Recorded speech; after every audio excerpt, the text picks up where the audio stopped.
Hey Sag Risings, what's up, what's up? This is Astro Dim here doing the Sag Rise readings, Sag Rising readings, the Sag Ascendant readings for October 2018, the Astro Tarot readings, that's what I'm doing. So I already shuffled the cards, what I have to do is cut them. I'm going to end with Sag Rise reasons today and finish Cap, Aquarius, and Pisces tomorrow on the 13th. I am working hard to do this at an earlier time. Guys, I'm so busy. I help my mother out with my brother who has a illness, and I have to like help him with that. It's a mental illness. And then I do also I'm doing a podcast and wean, which is taking up a lot of my time because I have to research the subject, research the person's life, how they died, get their personal information. And I do the readings live, not live, but like just record it without looking at the chart. But doing the research on the person's death and stuff is a lot. Like, for instance, the reason why it took me so long to release the Otis Redding conspiracy theory death reading was because I had to look at this obscure article that had like the approximate death time, and then even then it wasn't the death time. Oh, my goodness, I had to I'm sorry, Sandra, but let me explain this to you. To get an approximate death time for Otis Redding and the Barkays crashing and passing away, I had to look at this weird ass article. First of all, it took me forever to find this article. In the article, the one survivor of that plane crash, Ben Cauley, said that they left Cleveland at around 12 o'clock in the afternoon. And then I went off from there. I had to research how long does it take a private twin-engine jet to go from Cleveland to Madison. And then I have to also account that it was a 1 hour time difference, even though the distance is short. And then I had to also account for how long it took for them to unfortunately perish, because the guy said it takes about 20 minutes if you don't have the scuba gear to survive in the lake that they crashed in because the waters were so cold. And so I had to calculate that whole shit, and it was still approximate. It was a lot. And then I had to research his life too, and it was strange because Otis Redding was a nice guy and everyone liked him for the most part. And so the whole conspiracy idea was a little confusing. Ciao. Just listen to it. So, okay, again, I'm doing a podcast to wean every single day. In October, I'm covering a conspiracy theory death, looking at the birth chart and the death chart of the person who passed to see if it really was a conspiracy theory, their death was. And every day I'm picking a new person and I'm reading them.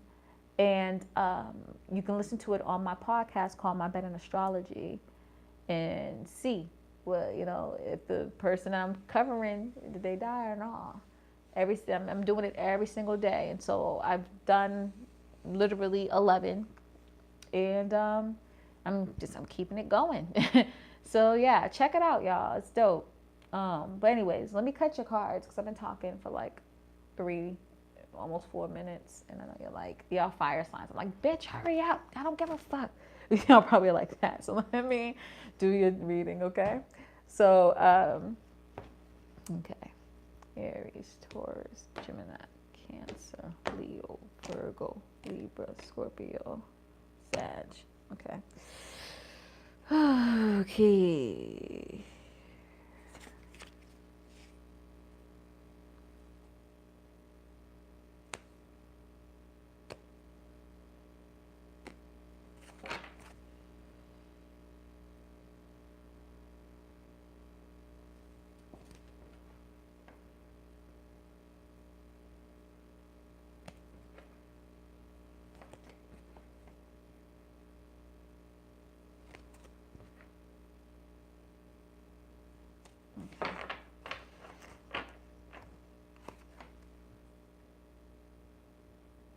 I'm going to pick the overall card from the bottom and then pick from the top. So the overall energies for Sag Risings is the Star card. Hey, that's amazing, guys.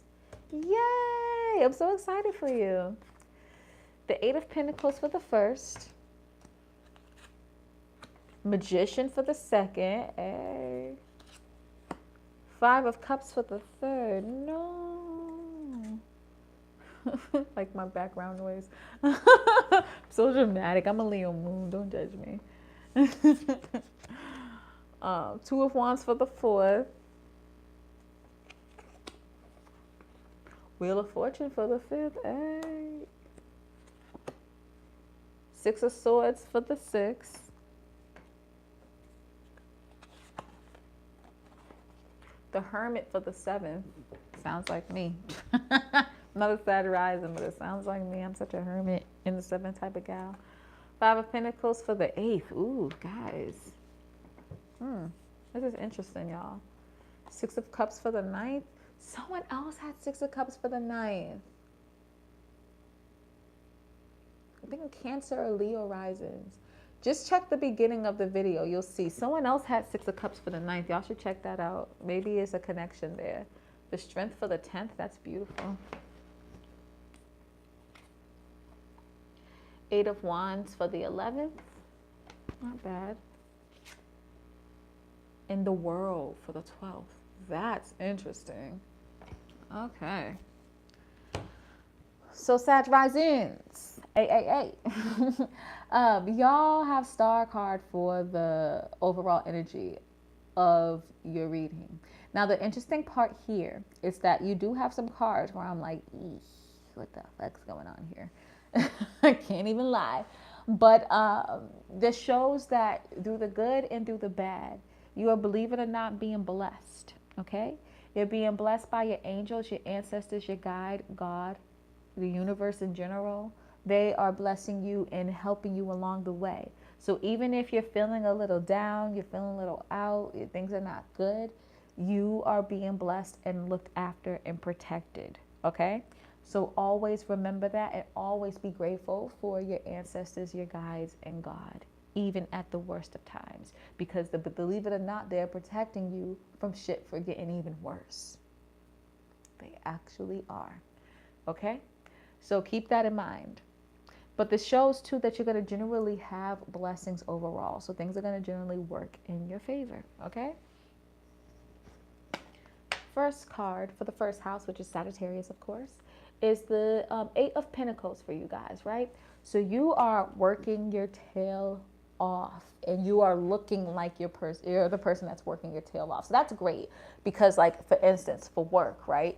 People are really like, oh, you're really busting your ass. We should kind of, you know, show some appreciation for her busting her ass, or him busting his ass, right?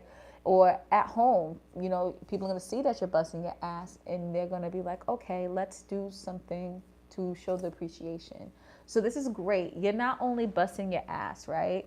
You're getting shit done. You're following your dreams. You're getting what you want. You're accomplishing what you want. And then eventually, the dope thing about that is that people are going to recognize that and see that you're doing that. So that's dope. No planetary influences in your first house, because nothing's in Sag right now. Besides the moon, will pass through it. I think the moon is in Sag currently. So again, like you might be working hard for something at this moment that's emotionally connected to you, that might be even emotionally draining you at the moment. But just know that you will get that gratitude. People are going to see that you're working hard and appreciate you for it. But you are looking like you're working hard, and you having the Eight of Pentacles in the first house is dope, because it means that people are recognizing you as a hard worker. So they're going to treat you as such. You get what I'm saying? So that's actually dope to have. The Magician for the second. I just saw that you had the Five of Pentacles for the eighth, right? And so I'm going to explain that a little bit later. But Five of Pentacles kind of shows that you're going through maybe a weird snafu financially, right? Magician in the second is telling you that you can get out of that through positive manifestation. Okay? Now, the Magician card is really powerful because this represents manifestation in a neutral sense. You can manifest shitty shit to happen to you. You can manifest neutral shit to happen to you. You can manifest positive shit to happen to you. It's just telling you that you are the magician. You can manifest the positivity or the neutralness or the negativity within your life. Okay. Now, this is the second house. The second house is specifically for your self-worth and your material worth, right? So it's saying that if you're feeling like you're not worthy enough, if someone is trying to make you feel that you're not worthy and you're starting to believe it, psych yourself out. That fake it till you make it thing. Believe in yourself. Say, nope, I am worthy. Nope, I deserve this. Yes, I am worthy, right? Keep thinking that, but also think that in the sense of money, right? Like, nope, my money is good. Yes, I am rich. Even if you only have like 2 pennies to your name, I am rich. I'm full of abundance. I have prosperity. And you can't just say it, you can't just think it. You have to truly believe it. And it's tricky with manifestation because we could be so programmed in the sense of that we just like, no, this is the reality, this is what I see right now, and I'm broke, and so I am broke. And so it's hard for you to believe that you're rich. But if you talk yourself into it, if you think yourself through it, you will eventually start believing it, right? But that's the key. You have to believe it. So you have to get to the point of believing these things, these positive affirmations that you're saying. So manifest positivity within your life, and you will get the not only the emotional prosperity and abundance of feeling like, yes, I'm worthy, but you'll also get it financially as well. Okay. And this is with money making opportunities, with your job. You could possibly even get a new job. You can manifest a new job. You can manifest more money. You can manifest whatever you want in your life. Okay. That's what that card is telling you. You have Capricorn in the second house, right? So this even shows you even more. Pluto's in Capricorn right now. You can manifest that positive transformation within your life, right? Pluto in Capricorn is saying that you need, you can transform your life to change your status, reputation, and your career, right? It's up to you to do that in a positive light, not a negative light. You get what I'm saying? And so you want to change your status, you want to change your reputation, you want to change your career, you want things for the better, manifest it. Make it happen. The power of manifestation, the power of positive thinking can really transform your life. And Saturn is also in your second house too, which is saying that you are restricting yourself. Okay? Saturn is not really about restriction. Saturn restricts things because it's trying to stop you from playing yourself. Saturn saying it's restricting things so you can realize that, like, okay, I need to stand up and take authority over the situation. I need to stand up and put my foot down and take control over the situation. You could take control over the situation by positive thinking, you know? Because when you're thinking negatively, you're not really in control of it all. You are, because you're manifesting negative stuff, but you're letting things around you affect you.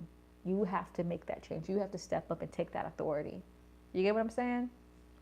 So keep that in mind, y'all, okay? Third house is the Five of Cups, right? Five of Cups is someone has emotionally let you down bad. And the five represents, you know, change. And so this person letting you down and really, really hurting you is causing you to change yourself or change how you relate to them or change something within you. I'm thinking that it has to deal with you changing how to communicate and relate to people, since it's in your third house. And your third house is the house of communication, the house of community, the house of siblings, and the house of thought processes. So if you have any siblings, it could have been a sibling that hurt you. If it could be someone within your community, but it also could not only change how you communicate with the person or communicate to people in general, it could also change how you think about the person, what your thought processes are when you're dealing with them or when you think of them in general. That's all up to you. Like, I can't tell you what changes are the best for you. I could just explain the energies that I see. And the five, again, represents change. So maybe you do need to change. Maybe it took that person really hurting you bad for you to see, like, okay, I need to change how I communicate. I need to change how I think about people and how I relate to people in a general sense. You know what I mean? Since Aquarius is in your third house, Mars is here. And so this shows not only that you may be motivated by your thoughts and overthinking things and overthinking the situation, which has caused you to be hurt. It could be that this person approached you in a very aggressive, mean way. And they didn't motivate you. They actually hurt you really bad and demotivate you, if that's a word, right? Unmotivated you, probably. That's probably the best one to use.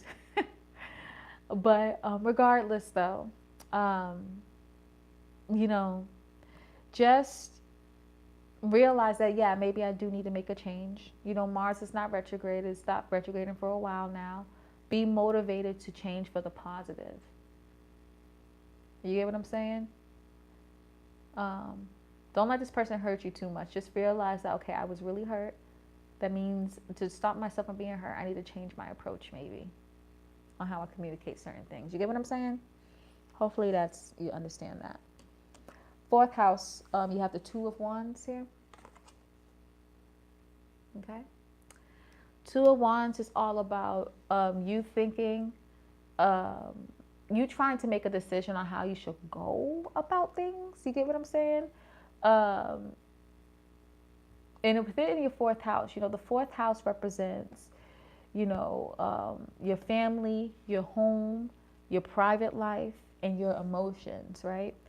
And so to have the Two of Wands in the fourth house, you know, it's about you trying to make a decision about you progressing within your family life, you progressing within your home life, right? You're trying to make a decision. You're trying to plan for the future. You're passionate about one thing, but you're also passionate about another. You're trying to see what decisions you need to make and how you should go about things. And so you're trying to find what the most creative way or how to do things, or what am I more passionate about and how should I move forward in that way. This is all connected with your family life, your home life, maybe even your mother, and your private life in general, right? Should I do this? Should I do that? Should I move in with this person? Should I just chill for a second? You know what I mean? Like, you're really just trying to make a decision on how you should go about certain things. It could be your emotions too. The fourth house does represent your private emotions. Should I open up to this person? Should I not? Should I address how I feel about the situation? Should I just keep it in? The twos are all about like making decisions and trying to figure out what will be the best for you. You get what I'm saying? So keep that in mind. You have Pisces here, right? Pisces in your fourth house. And Neptune's here. And Chiron's here. So this is making me think this is more on an emotional sense than anything. Chiron being in Pisces, wherever Chiron lands in the transit world, like when it's transiting, is showing you that this is what you need to heal. This is what the collective consciousness needs to heal at this moment. And so it's saying that you need to heal your self-undoing and how it's connected to your home life and your family life and your emotions. You need to heal your self-sabotaging ways or how you go about your emotions, right? You need to heal how you spiritually connect with God, with the universe, with your ancestors, with your angels. You need to bring that connection stronger. And when Neptune's here, Neptune in its retrograde too, Neptune retrograde is about spirituality and the unknown, but retrograde is telling you need to practice how you are intuitively connecting with God, with your ancestors, right? And so they'll throw situations to kind of make you feel like your intuition's off. It's not off. This is a test for you to strengthen your intuition and to know how to go about things, right? And so with Chiron and Neptune in Pisces in your fourth house, right? It's really the biggest thing here is you need to strengthen your intuition, how you go about things when it comes to your home life, when it comes to your family life, when it comes to your own emotions, right? Strengthen that, and then use that to help you figure out how to plan your future. You get what I'm saying? It's saying to get more in tune with your emotions so you can get a stronger intuition, so you can know how to make these decisions when it comes to your family life, and so you can know how to make decisions, period. You know what I mean? When logic's not that clear, when practicality is not that clear, when your passions are confused, what do you have left? Emotions and intuition. You get what I'm saying here? So keep that in mind, please. I feel like I have to stress that for some reason. Okay? You have to heal how you sabotage yourself. You don't even realize sometimes how you're sabotaging yourself. And you need to connect with God and spirit to really understand that. How you kind of institutionalize yourself. You know what I mean? Because what astrology is really telling you, like, yeah, there's other people involved in shit, but causing this shit on your own. You need to fix it. You need to break out of it. You know what I'm saying? All right. So that's that. Wheel of Fortune, hey. In the 5th house. Dun-dun-dun, dun-dun-dun. I always sing this wrong song with the Wheel of Fortune. I do. I forgot what the theme song is. Sorry, y'all. But the Wheel of Fortune for the 5th house is lovely, right? The wheel is finally turning in your favor when it comes to your self-expression, when it comes to your creativity, when it comes to your talents, right? So you may be talented in a certain thing, you've been working so hard, but finally things are rolling over to your favor so you can actually win, so things can actually come into your favor. Maybe you've been wanting to have children so bad, or you have children and your child's been wilding out, but the Wheel of Fortune is turning to your favor, and so you're going to have these children, you're going to have these opportunities to better help your child, and it's just going to work into your favor. Or maybe you've been wanting to date somebody really bad.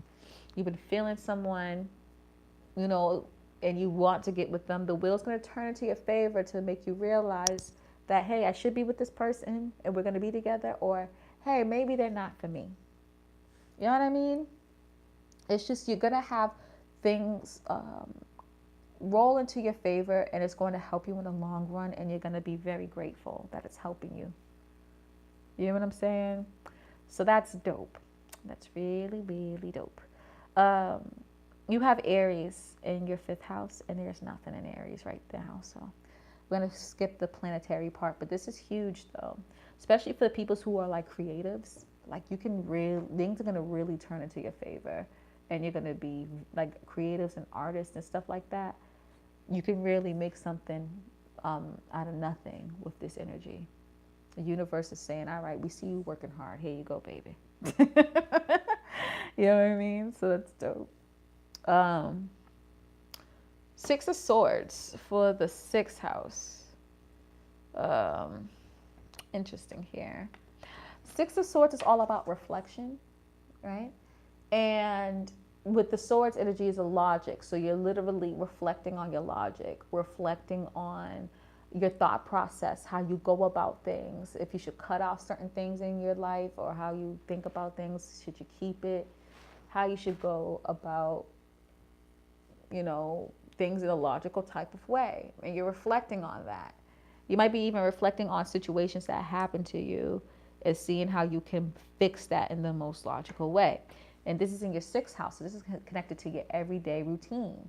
So you're probably reflecting on, okay, I do this usually. Maybe I should change it up and start doing that more, or this more, or whatever. You're just changing up the everyday task, everyday routine to make it a little bit better. Okay? Now, with Uranus being here too, it's making me think that Uranus is retrograde, so you're reflecting on your individuality, your authenticity, your originality, your uniqueness, your quirkiness, what makes you weird. And you're thinking, okay, I'm reflecting on this, I'm being more self-accepting, right? Understand that this is a part of my self-worth.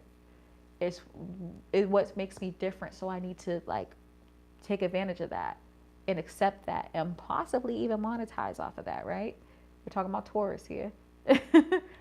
So, you're reflecting on these things and seeing how you could add it into your everyday routine, add it to your everyday life, and not hide it so often. You're reflecting on how to do that. You get what I'm saying?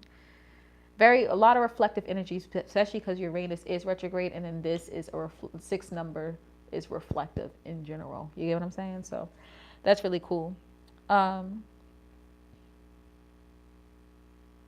This could be too that you're reflecting more just on the daily task, you doing working out all the time, or your eating habits, or your calendar and how you do things day to day. But this could be you reflecting on school if you go to school, or work in your work environment if you go to work, and how you should go about things in a logical way. Say if you're having an issue at work, okay, should I go to HR? When should I go to HR? How should I handle this? You know what I mean? Stuff like that. You're just reflecting and seeing how you could have done better, what you can do to make things better, stuff like that. You get what I'm saying? Yeah. Hermit card for the 7th house. You're being a recluse. You're not wanting to relate with anyone.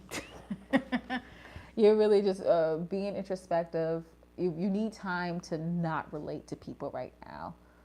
You are not really focused on You're focused on relationships. You are.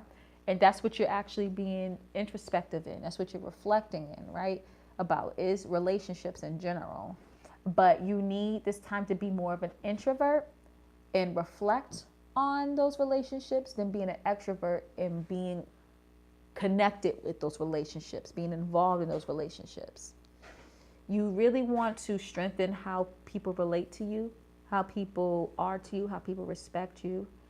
You want to strengthen that. And so what you're trying to do is like, okay, I need to be more reflective and really understand in a spiritual sense what I need to do or how I need to improve how I relate to people in general. I don't know what that is. Sorry, I was just talking to my mom. But yeah, so this energy is a major arcana. You actually have how many major arcanas? 1, 2, 3, 4, 5 major, 6 major arcanas. So this is a big month for y'all.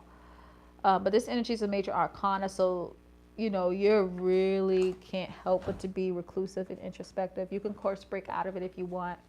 But you're really reflecting on how your relationships are, how you generally relate to people, and how to fix them. If you should let someone go, if you should keep them, how you should go about it, how you should make people respect you more. You know what I mean? Stuff like that. So that's dope. Yeah, Gemini's in your 7th house, and there's nothing in Gemini. Cancer's in your 8th house. There's nothing in Cancer, but you have the freaking 5 of Pentacles, guys. Yikes. 5 of Pentacles is literally the broke card. Like, I got no money, and I'm begging for it. You know what I mean? And for it to be in a money house, not the money house, but one of the money houses is tricky. The reason why I say the 8th house is the money house is because it's the house of intimacy, but multiple intimacies, including financial intimacy. So that means shared material worth, money that you somehow are affected by, such as maybe your spouse's money, your boyfriend's money, your girlfriend's money, you know, money that you're connected with. Like, it could have been actually even your company's money, right? Say your company took a hit and now, like, you can't get a raise or something like that. That could be it. It could be money that wasn't yours but now is, such as inheritances, lottery, class action suits, stuff like that, right? Basically, you're at a loss here. You're not getting that money and things are not working out in your favor. But again, remember what I said about 5s, right? With the 3rd house, 5 is all about change. So it's making you reflect on how you handle money and how you should go about handling money, and that you need to change how you do that. And so you're going through this rough patch, right? And the universe is telling you, like, okay, you're going through this rough patch right now because you need to go about money differently. So I'm going to teach you how to do it. And it's tricky because this is the 8th house, so it's shared money, right? And so this money is just about this person's as it is your money, right? And so you're feeling like, okay, so how should I explain this? How should I go about this? It's not just mine. It's showing you that shared worth is connected to self-worth, right? And so you need to take authority and step up and be like, all right, you know, this is just about my money. This is my money, just like it's yours. Let's figure out a way to make this change so we don't have to go through this 5 of Pentacles situation. You know what I'm saying? So yeah, just keep that in mind. All right. Yeah. You got the 6 of Cups for your 9th house. Someone else did too, and I wish I remembered who. But this is actually dope because this is the soulmate card. And so maybe you're looking at different philosophies, beliefs, religions, or even traveling long distance to better understand your soulmate, or maybe even see your soulmate, or understand the whole idea of soulmates in general. But generally, the 6 of Cups also is just reflective energy. You're reflecting on your emotions. So maybe you're using these philosophies, beliefs, religions, traveling far, experiencing different ways of living to understand your emotions more, to be more reflective of your emotions and know how to go about life in general, okay? So go ahead, see what philosophy, belief, religion, idea, whatever resonates with you, and go with it and see how it affects you. See if it resonates with you and apply it to your life and go with it. And in the process, you might not only understand what soulmates are and how to go about soulmates, but you may also meet one as well, which is so dope. And the person might be, it's in the ninth house, so this soulmate might be someone that's foreign from you in some way. They may be from a different country, be of a different religion, be of a different race, just foreignness, something that's different from you. And you're going to learn a lot from them because it's the ninth house too. And the ninth house is all about learning, being a teacher. So that's dope. And the thing is this was meant to be, you're going along your right life path because North Node's here for you guys. Isn't that dope? Isn't that dope? Now, what's interesting too is that it's the 5 of Cups for your third, 6 of Cups for your ninth, and they're opposite of each other. So maybe you were so sad that now you feel like, okay, I thought this person was my soulmate. I need to learn what soulmates are. Or maybe you're dropping someone that you thought was a soulmate and meeting your real soulmate for real. Maybe they're not of your community. They're from someone else's community. You need to learn about that. And remember, soulmates are romantic and platonic too. Keep that in mind. And sometimes they don't stay forever, but they help teach you. Okay? And it progressed from 5 to 6. That's really interesting. So it could say too that you've been so used to this person and they let you down and they're going through this change, and now you're reflecting on this change by looking at other opportunities, looking at other situations, and saying like, okay, I need to change how I go about things emotionally. You know what I'm saying? It's really interesting how it crossed each other like that. Strength card for the 10th house. That's dope. So your reputation, your status is someone that is strong, is someone that has strength, right? Which could be a good thing and a bad thing. People know that you're strong. People know that you have a lot of power within you and you realize your worth. But the tricky thing about that too is that people will be like, oh, they're strong enough, they're fine, they're okay. Yeah, they'll be able to deal with this hit. And they kind of take advantage of your strength, right? It's funny, this is a YouTuber named Julesy. She always says, check on your strong friends. A lot of times people who are strong, those folks don't check on them. They think they're fine, they think they're okay when they're really not. So this is a good thing and a bad thing, but regardless, having strength is great, okay? Just remember that if someone try to take advantage of your strength, just stop it. Just be like, listen, I can't deal with this. I know I'm strong, but not everyone, just disregarding how I feel about things is not right. This is showing too that you have strength within your career as well, that you realize you need to be soft yet hard, have the yin and the yang to get the better reputation, status, and career that you want. You get what I'm saying? So that's great. Virgo is your 10th house, and there's no planetary energy in Virgo right now. 8 of Wands for your 11th house. 8 of Wands is literally fast and furious energy just darting at you. Maybe even creative influences, creative ideas, people's self-expressions all coming at you at once. And it's in the 11th house too, the house of society, the house of friends and acquaintances. So you may have a whole bunch of people just trying to talk to you and holler at you out of nowhere, and you're like, wait, what do you want? Like, what's going on here? Why is everyone getting at me at this moment? You know what I'm saying? And it's just a lot of just energy just pushing forward to you. It could be too that these are opportunities. This is opposite of the Wheel of Fortune in the 5th house, right? So it means that your things are turning in your favor when it comes to your talents and creativity, right? But it is happening fast, right? Because this is wand energy. This represents creativity. So it's literally coming at you fast. And you're like, word, these opportunities are coming at me. And it may be even overwhelming. Like, okay, it's a good problem to have. Like, oh my gosh, so many opportunities. I don't know how to go about this. You know what I mean? So that could be happening too. So keep your mind open to that. And then the sun is in the 11th house for you in the first half of the month. And so you connecting with people, relating to people, widening your circle is actually highlighted and important. And you kind of, beyond just widening your circle, really connecting with them on a one-on-one level, since it's Libra here. Knowing them a little bit deeper. But it's just happening so fast. And it's so many people coming at you at once. And you're like a little bit overwhelmed here. But it's a good problem to have. Because that means it's going to bring you more and more abundance. It's Jupiter and Sagittarius in the bottom. That's where Sagittarius, that's where Jupiter lives in Sag. And that's like the optimum positivity, prosperity, and abundance. You get what I'm saying?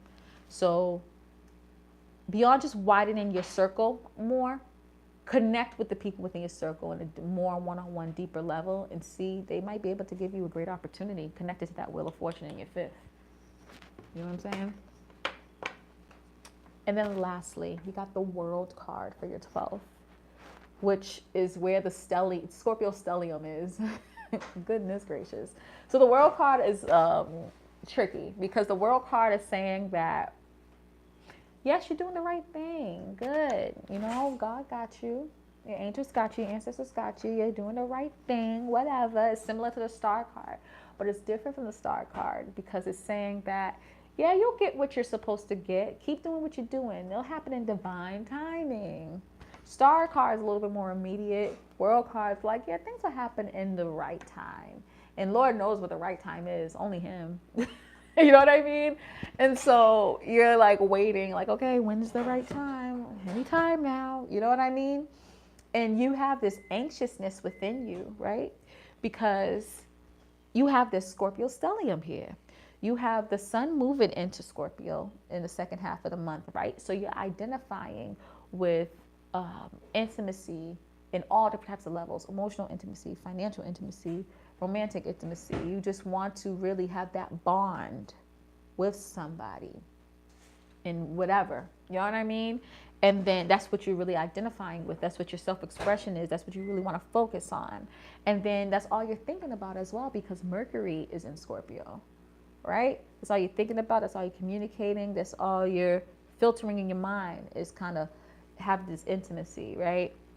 And then Venus, that's what you're desiring. That's what you want. That's why you're relating to people, to have this sense of intimacy, whatever type of intimacy it is, right? That's what you're desiring. And that's how you're connecting with your self-worth at this moment, is through the emotional bonds or financial bonds or romantic bonds you have with somebody.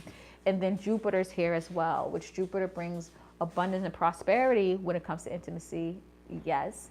But it also is trying to teach you about intimacy through you learning different philosophies, beliefs, religions, kind of searching different ways on how to go about intimacy by looking what else is out there and what else would people have to teach you about what intimacy is. And so with all that being said, right, this is all in the 12th house, the house of the unknown. So you feel like this energy is already muted, right? Because it's the house of the unknown. It's the World card. So the World card is like, yeah, you're doing the right thing, but it's going to come anytime now, you know, but you don't know what anytime is in the universe, in the spiritual realm, because anytime to them, because it can be like 5-10 years, you know, so you're just really becoming impatient. And I get it, because even with you, Sag risings, having Scorpio in the 12th house, you know, you kind of are confused what intimacy is, because it's in the house of the unknown for you. So for you to feel a little bit better about the situation, first know this, that it will come in divine timing. The World card is actually a good card. It's going to take some time, because it's ruled by Saturn, a Capricorn and Aquarius, right? But it's also connected with Libra, which Libra is harmonious energy, right? So just know that the divine timing, it is going to happen in divine timing. Like, it's not going to not happen. It may take a while, but it will happen. But for you to understand when it will happen, how it will happen, why will it happen, you need to connect with spirit. You need to connect with God. You need to connect with your ancestors. You need to connect with your angels and your guides. And they will make the picture a little bit clearer for you. Some things are not supposed to be known, but they will make certain things known for you if you really are asked for it, and they'll filter it for you so it can help, so you can really kind of gauge how you should go about things. But if you really want a clearer picture about when intimacy will come into your life, whatever type of intimacy that you want, connect with your guides, connect with God. To get intimacy, you have to connect with angels and your God and ancestors and stuff. Because it's in the 12th house. The 12th house is the house of unknown, the house of spirituality, And the funny thing about it is the 12th house is also the house of how you institutionalize yourself. What your self-undoing is, your self-sabotaging ways. So you might be self-sabotaging yourself from intimacy and not really know it. And you're not going to know it. No one's going to really tell you. You have to connect with God and your ancestors to get the clear answer. You see what I'm saying? And that's when the divine timing thing comes along. Maybe you're stuck on something and you don't realize it, and it's going to take, someone up the etheric realm, the astral realm, for you to realize. It's going to take you communicate with them for you to realize what's really going on. But all in all, though, you're being blessed. You got the World card and the Star card. You got angels and your guides and God watching after you. You're protected. And you got the Wheel of Fortune, too. You got beautiful cards. And the amazing thing is you have the Hermit in the 7th. So you know you have to be reclusive. You need to reflect. You need to connect with spirit. You know that already. You're just being a little impatient. It's Sag rising. I don't blame you. I'm a Leo moon. I get impatient too. It's the fire thing. I understand. But just know it will come in divine timing. You just need to connect a little bit more. Be a little bit more reclusive. Connect with your guides. Connect with God. Connect with your ancestors. They'll give you the answers that are needed at this moment. Okay?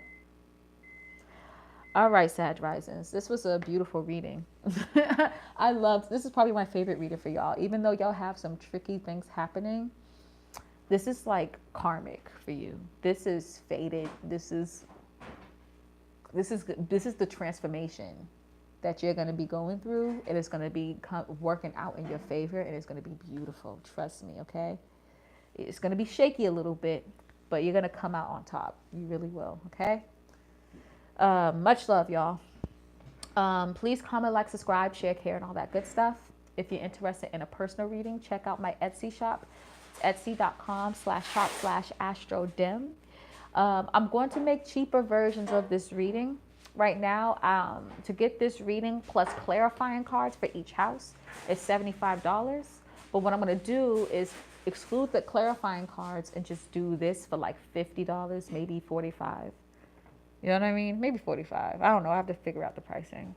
So if you're interested in a personal reading like this, you can check out my Etsy, buy it there, and I got you. What else? Oh, check out my podcast, the Ween series.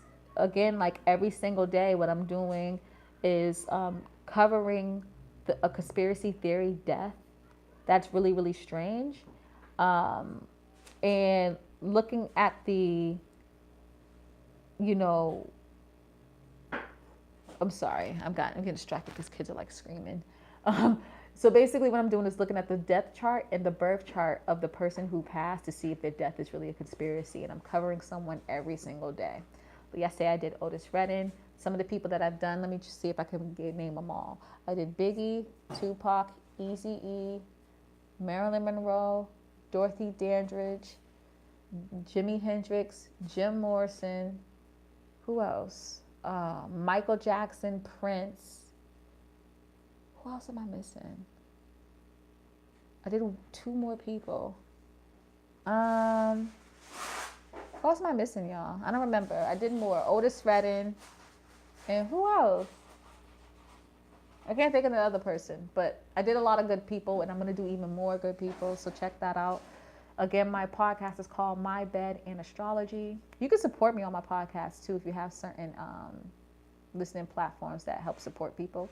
But if you want to support me in your listening, streaming podcast, whatever platform doesn't have that direct option where you can support the person financially, you can go on my Patreon, patreon.com/astrodim. $2 a month, you can get exclusive content. So that's dope, right? Go check that out too. All right. So happy Halloween, y'all. Much love, Sag Risings. Love you. And I know you can do this, okay? You got it. Much love. Peace.